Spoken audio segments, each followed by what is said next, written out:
अखंड ब्रह्मचर्य का पालन करते हुए शरीर में ताकत कैसे बढ़ाएं। नमस्कार दोस्तों, मिस्टर एक्स गेट वाला चैनल में आपका स्वागत है। दोस्तों, मैं आपको आज एक छोटी सी कहानी बताने वाला हूं। अगर आप इस वीडियो को अंत तक देख लेते हो तो मैं दिल से कहता हूं कि अगर आपके शरीर में ताकत न बढ़े तो आप मुझे जो कहना है वो कमेंट सेक्शन में कह सकते हो, लेकिन यह वीडियो आपको आखिरी तक देखना है। किसी गांव में एक लड़का रहता था जिसका सपना था एक दिन अपने देश के लिए क्रिकेट खेलने का। दिन रात मेहनत करता था अपने सपनों को पूरा करने के लिए। इस बंदे की उम्र 18 साल की थी और आप यकीन नहीं करोगे कि इसने अभी तक एक बार भी कोई उल्टी सीधी वीडियो नहीं देखी है और ना ही वीर्य नाश किया है। लेकिन इसका यह रिकॉर्ड अब टूटने वाला था, क्योंकि एक दिन वह अपने गलत दोस्तों के चक्कर में फंस जाता है और बुरी आदतों का शिकार हो जाता है। जो लड़का पहले मैदानों पर पसीना बहाया करता था, अब वही लड़का बंद कमरे में वीर बहाता है। अब दिन पर दिन इस बंदे की हालत खराब होती जा रही थी। जवानी में इसका शरीर बुढ़ापे के लक्षण दिखा रहा था। जो बंदा अपने बैट से लंबे लंबे मारता था, अब वही बंदा ठीक से बैट तक उठा नहीं पा रहा था। थोड़ा सा भी वजन उठाने पर हाथ कांपने लगते थे। इसी कमजोरी का कारण जानने के लिए लड़का जाता है अपने शरीर की जांच करवाने। नतीजा सामने आने के बाद पता लगता है कि इस लड़के के शरीर में मर्दाना हार्मोन, टेस्टोस्टेरोन और विटामिन की भारी कमी है।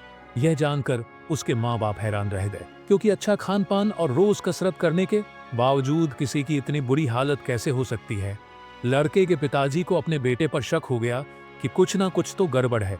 अब इस पर नजर रखना पड़ेगा, नहीं तो बहुत बड़ी मुसीबत आने वाली है। लड़का सर बॉडी से ही नहीं दिमाग से भी कमजोर हो गया, क्योंकि एक दिन जब उसके पिताजी सोफे पे लेटकर टीवी देख रहे थे, ठीक उसी वक्त लड़के ने अपने मोबाइल पे बिना हेडफोन को सही से लगाए अश्लील वीडियो देखना शुरू कर दिया।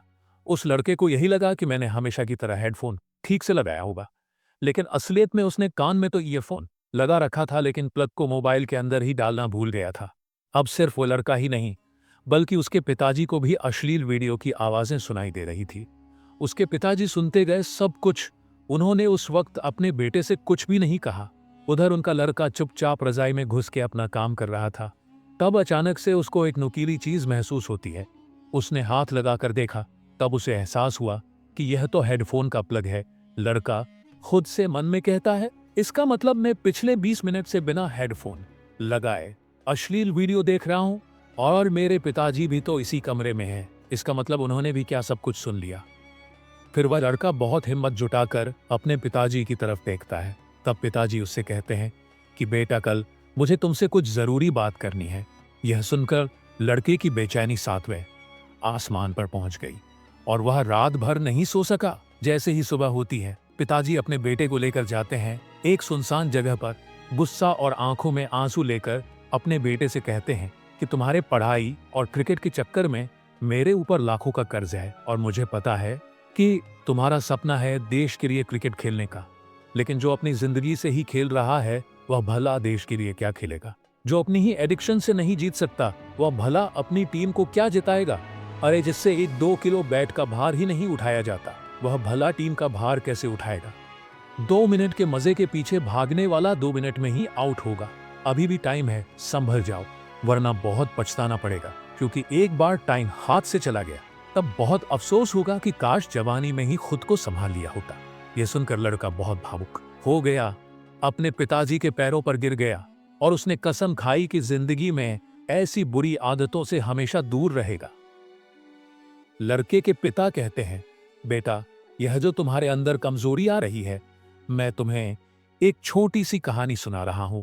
इस कहानी को अंत तक सुनने से तुम्हारे अंदर जो कमजोरी है तथा आज तक आपने जो भी वीर को नाश किया है, वह सब इस कहानी को सुनने के बाद पूरी तरह से दूर हो जाएगा। बहुत समय पहले की बात है। एक छोटा सा राज्य था। उस राज्य का राजा बहुत दयालु था और वहां की सेना भी बहुत पराक्रमी थी। उसमें एक ऐसा व्यक्ति भी था जो अत्यधिक पराक्रम था और वह उस राज्य का सर्वश्रेष्ठ योद्धा था। वह इतना ताकतवर था कि एक साथ वह 50 लोगों को भी परास्त कर सकता था और राजा उसके इस पराक्रम से हमेशा बहुत खुश रहते थे। जब भी उससे कोई युद्ध करने जाता तो वह पहले 100 बार सोचा करता कि क्या उसे युद्ध करना आसान है, क्या उसे हराना आसान है। हर कोई जानता था कि वह बहुत सुरवीर है, बहुत ताकतवर है, इसलिए उसे हराना लगभग असंभव था। अपने राज्य के लिए हमेशा तत्पर रहता, अपने राज्य के राजा के लिए, अपनी प्रजा के लिए जो कुछ उसे अच्छा होता वह उसे अवश्य करता। एक बार की बात है, वह शूरवीर योद्धा अपना पराक्रम दिखा रहा था। उसी वक्त उसके दोनों पुत्र वहां पर आए हुए थे। राजा ने उसके दोनों पुत्रों को देखा और के मन में यह लालसा जगी कि आने वाले समय में हमारे राज्य के लिए इनमें से सबसे सर्वश्रेष्ठ योद्धा कौन होगा, हमारे राज्य के लिए योग कौन होगा। यह बात जब उस योद्धा के कानों में पड़ी तो वह अत्यधिक चिंतित हो गया। उस योद्धा के दो पुत्र थे। जो बड़ा वाला बेटा था वह हर चीज का हुनर सीख चुका था। फिर चाहे वह तलवारबाजी हो, लोगों से बोलना हो, आग से खेल हो, हर तरफ की चालबाजी से वह संपूर्ण था। उसे जो कुछ भी सिखाया जाता वह उसे सीखने में निपुण था। वह बहुत जल्द उस विद्या को, उस कला को सीख जाता था। यदि हर कोई यही कहता कि अगला योद्धा यही होगा, यही हमारे राज्य के लिए सर्वश्रेष्ठ योद्धा बन सकता है। लेकिन उस योद्धा का एक छोटा पुत्र भी था जो बहुत कमजोर था, जिससे कोई भी चीज सीखने में अत्यधिक समय लगता था और उसे देखकर कोई भी यह नहीं कहता था कि यह कभी योद्धा बन सकेगा। उसे उसके पिता ने बहुत कुछ सीखने का प्रयास किया, लेकिन वह कभी भी कुछ सीख नहीं पाया। ना ही तो वह अच्छी तलवारबाजी कर पाता था, ना ही उसे एक योद्धा की तरह जीना आता था। वह हमेशा आलस की तरह पड़ा रहता। जब भी वह योद्धा अपने दोनों पुत्रों को एक साथ देखता तो उसे बहुत चिंता होती, उसे बहुत तकलीफ होती, क्योंकि वह अपने दोनों पुत्रों को एक समान बनाना चाहता था। वह अपने दोनों पुत्रों में कोई फर्क नहीं समझता था। लेकिन जब भी कोई यह कहता कि बड़ा पुत्र अत्यधिक बलवान है, शूरवीर है, वह एक योद्धा जरूर बनेगा, और जब वहीं पर छोटे बच्चे के लिए कोई यह कहता कि यह तो कमजोर है, आलसी है, यह भला क्या कर पाएगा, तो उसे बहुत दुख होता। लेकिन वह योद्धा यह जानता था कि इसमें उसके छोटे बेटे की कोई गलती नहीं है। उसका व्यवहार दूसरों से अलग है और यह दूसरों से थोड़ा कमजोर है, लेकिन इसे कुछ बातों का ध्यान रखना होगा, तभी यह दूसरों जैसा पराक्रमी बन सकता है, दूसरों जैसा तलवारबाज बन सकता है, दूसरों जैसा सर्वश्रेष्ठ योद्धा भी बन सकता है। इस बात का ध्यान रखते हुए वह योद्धा अपने उस बेटे को लेकर एक गुरु के पास पहुंचा। यह वही आश्रम था जहां उस योद्धा ने भी शिक्षा ग्रहण की थी। वह उस गुरु को भली भांति जानता था और यह भी जानता था कि वह गुरु उसके छोटे बेटे को शिक्षा अवश्य देंगे, जिससे वह भी अन्य लोगों की तरह पराक्रमी और शूरवीर बन सके। वह भी उन गुरु के पास ले गया, उन्हें प्रणाम किया और कहने लगा, हे गुरु, मैं चाहता हूं कि मेरा बच्चा आपसे शिक्षा ग्रहण करे। यह थोड़ा आलसी है, थोड़ा कमजोर है और यह कभी कुछ सीखना ही नहीं चाहता, जबकि मेरा बड़ा बेटा बहुत साहसी है, सुरवीर है, ताकतवर है, पराक्रमी है और इस राज्य को ऐसे ही लोगों की आवश्यकता है। लेकिन मेरा यह छोटा बेटा, जो कि मेरी चिंता का कारण बना हुआ है, मैं चाहता हूं कि अभी पराक्रमी बने, शूरवीर बने, ताकतवर बने, ताकि इसका हर कोई इसके भी गुण गाए। मैंने कई तरह के उपाय भी किए ताकि अपने जीवन में कुछ कर सके, कुछ सीख सके, लेकिन यह कभी कुछ सीखना ही नहीं चाहता। मैं चाहता हूं कि मेरे दोनों पुत्र एक बराबर हो, किसी में कोई कमी ना हो, इन दोनों को एक बराबर अधिकार मिले, लेकिन यह अपने आलस के कारण, अपनी कमजोरी कारण हमेशा पीछे रह जाता है। मैंने इसे कई बार समझाया, लेकिन यह है कि मेरी बातों को मानता ही नहीं। मैं अपने दोनों बेटों में कोई भेदभाव नहीं रखना चाहता, मैं दोनों को एक बराबर बनाना चाहता हूँ। उस योद्धा की यह सारी बातें सुनकर वह गुरु उस योद्धा से कहते हैं, मैं जानता हूँ तुम्हारे पुत्र को क्या तकलीफ है, मैं इसे वैसा ही बना दूंगा जैसा तुम चाहते हो, लेकिन इसके लिए तुम्हें इसे कुछ दिन के लिए मेरे पास यहाँ पर आश्रम में छोड़ना होगा। और मैं तुम्हें यकीन दिलाता हूँ कि जब तुम वापस इसे लेने जाओगे तो तुम्हें तुम्हारा यह पुत्र इस प्रकार नहीं दिखेगा। इसकी जगह पर तुम्हें वह पराक्रमी, वह ताकतवर बेटा मिलेगा जो तुम चाहते। वह गुरु अत्यधिक आत्मज्ञानी थे। बस उस योद्धा के पुत्र को देखकर यह समझ चुके थे कि उसे क्या तकलीफ है और उसे किस तरह से ठीक किया जा सकता है, उसे किस तरह से पराक्रमी बनाया जा सकता है, क्योंकि आखिर वह एक ऐसे योद्धा का पुत्र है जिसे अभी तक कोई हरा नहीं सका था। बस उसे इस बात का एहसास करवाना ही काफी था। उस गुरु के कहने पर अपने पुत्र को वहीं पर छोड़कर वापस अपने घर की ओर लौट जाता है। उसके बाद उस योद्धा का वह पुत्र एक शिष्य बनकर उन गुरु के आश्रम में रहने लगता है, वहां के सारे काम काज करने लगता है, वहां पर वो सीखने लगता है, समझने लगता है, और इसी प्रकार कई दिन बीत जाते हैं। एक दिन सही समय आने पर वह गुरु उस योद्धा के पुत्र से कहते हैं, चलो आज मैं तुम्हें कुछ दिखाना चाहता हूँ। इतना कहकर वह गुरु उस योद्धा के पुत्र का हाथ पकड़ लेते हैं और उसे लेकर एक पहाड़ी की ओर ऊपर की ओर बढ़ चलते हैं। उस पहाड़ी के ऊपरी छोर पर ले जाकर वह गुरु उस पुत्र से कहते हैं, आज मैं तुम्हें कुछ सिखाने वाला हूं। पुत्र, तुम्हें ध्यान से सीखना होगा, क्योंकि यदि तुमने आज यह बात नहीं सीखी तो तुम अपने जीवन भर कुछ नहीं कर पाओगे, कुछ नहीं सीख पाओगे और हमेशा लोग तुम्हें कमजोर और असहाय समझेंगे और उसी दृष्टि से तुम्हें देखा जाएगा। धीरे धीरे कई दिन बीत चुके हैं और अब तुम्हारे घर जाने का वक्त भी करीब आ चुका है। इसलिए आज मैं तुम्हें यहाँ पर लेकर आया हूँ, मैं तुम सिखा सकूं, यह समझा सकूं कि तुम इस धरती पर क्यों आए, तुम्हारे आने का क्या कारण है। इतना कहकर वह गुरु उस पुत्र को ऊपर की ओर इशारा करते हुए कहते हैं, ऊपर ध्यान से देखो। उस चील ने अपने पंजों में अपना नवजात शिशु रखा हुआ है। वह चील ऊपर की ओर बढ़ती चली जा रही थी, इतनी ऊंची जाती कि बादलों को चीर कर ऊपर बढ़ती ही चली जाती और वहां पर जाकर वह अपने बच्चे को छोड़ दे। यदि वह छोटा सा बच्चा डर गया, उसे यह समझ नहीं आ रहा था कि आखिर उस चील ने अपने ही बच्चे को इस तरह से नीचे क्यों फेंक दिया। गुरु और शिष्य दोनों इस दृश्य को बड़े ही ध्यानपूर्वक देख रहे थे। जैसे ही उस चील ने अपने उस बच्चे को नीचे की ओर छोड़ा, वह बच्चा तेजी से एक पत्थर की भांति नीचे की ओर खड़ता और वह जब तेजी से नीचे आने लगा तो उसने कई बार कोशिश की, कई बार प्रयास किए कि वह अपने पंखों को खोल सके, फड़फड़ा सके, जिससे वह हवा की उस रुख का फायदा ले सके, वह भी उड़ सके। लेकिन उसके कई अथक प्रयास के बाद भी उसके पंख नहीं खुल पा रहे थे और वह एक पत्थर की भांति तेजी से नीचे गिरता चला जा रहा था। जैसे जैसे वह नीचे गिरता जा रहा था, उसकी माँ भी ठीक उसके पीछे ही थी। उसने ऊपर से अपने पंजे में फिर एक बार अपने उस बच्चे को पकड़ लिया। एक बार फिर वह चील अपने उस बच्चे को लेकर आकाश में ऊपर ऊंचाई की तरफ बढ़ती चली जाती है और फिर से वो ऊंचाई पर जाकर अपने बच्चे को ठीक उसी प्रकार छोड़ देती है। ये देख उस बच्चे को कुछ समझ नहीं आ रहा था कि आखिरी चील अपने बच्चे के साथ ऐसा क्यों कर रही है। यदि उसके बच्चे को कुछ हो गया तो फिर क्या होगा। चील लगातार इसी प्रक्रिया को दोहरा रही थी। गुरु अपने उस शिष्य का हाथ पकड़ते हुए बस पेड़ की ओर आगे बढ़े जहां पर वह चील रही करती थी और उस जगह को दिखाते हुए वह गुरु उस पुत्र से कहते हैं कि इस जगह को ध्यान से देख लो। इसी जगह पर वह चील और उसका बच्चा इस पेड़ पर रहते हैं। तुमने एक बात और गौर की, इस पेड़ पर तुम्हें अनेकों फूल देखने को मिल रहे होंगे, लेकिन जहां पर यह चील और इसका बच्चा रहता है वहां पर तुम्हें एक भी फूल नजर नहीं आएंगे, क्योंकि फूल बड़े ही कोमल होते हैं और वह चील चाहती तो इन फूलों को अपने साथ जहां पर रहती है उसे रख सकती थी, लेकिन वह जानती है कि फूलों में रहकर उसका बच्चा एक पक्षी बनेगा, लेकिन जब वह कांटों वाले घोंसले में रहेगा तभी एक चील बन पाएगा। और एक चील के बच्चे को हर तरह की यातनाएं बचपन से ही सहनी पड़ती हैं ताकि वह अन्य पक्षियों की तरह कोमल ना बने, क्योंकि वह एक चील का पुत्र है और उसे चील की तरह अपना जीवन व्यतीत करना है। यदि वह बाकी पक्षियों की तरह बनेगा तो उसमें चील वाले वह स्वभाव नहीं होंगे और ना ही उसे कोई चील का पुत्र कह सकेगा। ठीक इसी प्रकार तुम भी एक सुरवीर योद्धा के पुत्र हो। यदि तुम चाहो तो अन्य लोगों की तरह अपना जीवन व्यतीत कर सकते हो। तुम फूलों का आनंद ले सकते हैं, लेकिन तुम एक योद्धा के पुत्र हो, इसलिए तुम्हें भी कांटों की राहों पर चलना ही होगा। इन कांटों की राह पर चलकर ही तुम अपने आप को मजबूत बना पाओगे, अपने आप को शूरवीर और पराक्रमी बना सकोगे। ठीक वैसा ही यह चील भी कर रही है। वह भी अपने पुत्र को पराक्रमी और शूरवीर बना रही है। वह अपने बच्चे को उड़ान भरना सिखा रही है। वह बार बार जाकर अपने बच्चे को इसीलिए नीचे पटक रही है ताकि उसका खुद उड़ान भरना सीख ले। जब भी चील बच्चे को जन्म देती है वो अपने बच्चे को वही सिखाना चाहती है जो उसने सीखा है।